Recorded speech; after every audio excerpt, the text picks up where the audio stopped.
Apoptosis में क्या होता है, सेल खुद को ख़त्म कर लेता है, सेल्फ डिस्ट्रक्ट कर लेता है जब उसमें संभावना नहीं रही।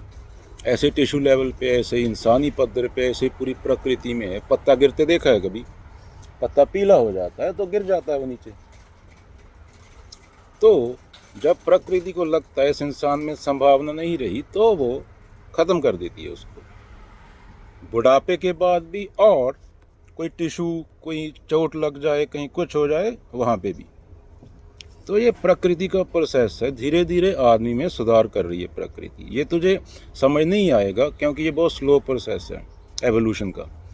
अभी तो अपनी शक्ल जाके शीशे में देखेगा बार बार, वो चेंज नहीं होएगी।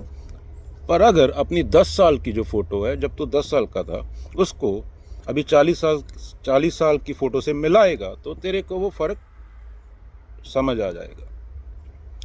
तो जो पिछले वाला इंसान मरा, वो जो आगे वाला पैदा हुआ, उसमें थोड़ा सुधार है। ब्रेन बड़े होते गए, शरीर कम होता गया, साइज़ के मुताबिक, बॉडी साइज़ के मुताबिक भी चेंज होता रहता है। पर ये 1-2 लाख साल में फ़र्क नज़र आता है, इतनी जल्दी नहीं आता।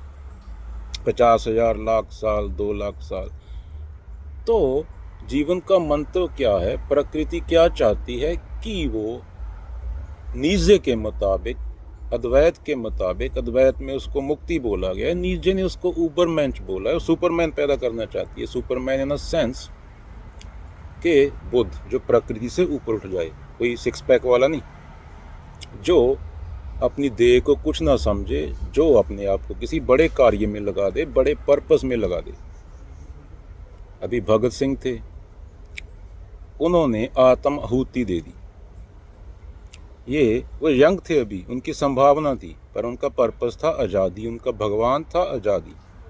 तो नाम कोई भी दे लो, लैंग्वेज का फ़र्क है, गॉड, अल्लाह, जो मर्जी नाम दे लो, पर आज़ादी बोल लो भगत सिंह के मुताबिक। पर असली धर्म वही है, खुद को पूरी अंडरस्टैंडिंग के साथ अंदर से आना चाहिए, बोध से आना चाहिए, किसी बड़ी चीज़ के लिए समर्पित कर देना। उनसे संभावना थी, उन्होंने आत्म आहुति चुनी, बिना प्राइड के, बिना वैनिटी के, बिना ईगो के। तो वो अपनी मर्जी, उसमें अपनी मर्जी है आत्म आहुति में। वो प्रकृति तेरे को ख़त्म नहीं करना चाह रही है अभी, पर तू समझ गया, तूने ज़िंदगी को समझ लिया, अंडरस्टैंडिंग कर लिया, और वो अंडरस्टैंडिंग से आ रहा है।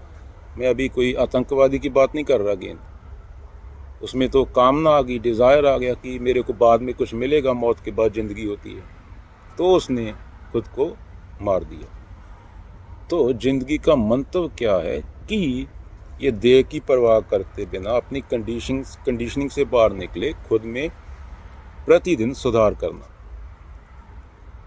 और सुधार को मापने का क्या तरीका है, तेरी जो कामना है वो कामना ख़त्म होती जाएगी, जो कामना कर रहा है जैसे जैसे तू उसको जानता जाएगा, तो तेरे लिए ये मैटर कम करना हो जाएगा, ये मैटर कम करना हो जाएगा। तेरी कंडीशनिंग है, ज्यों ज्यों तू खुद को समझने लगेगा।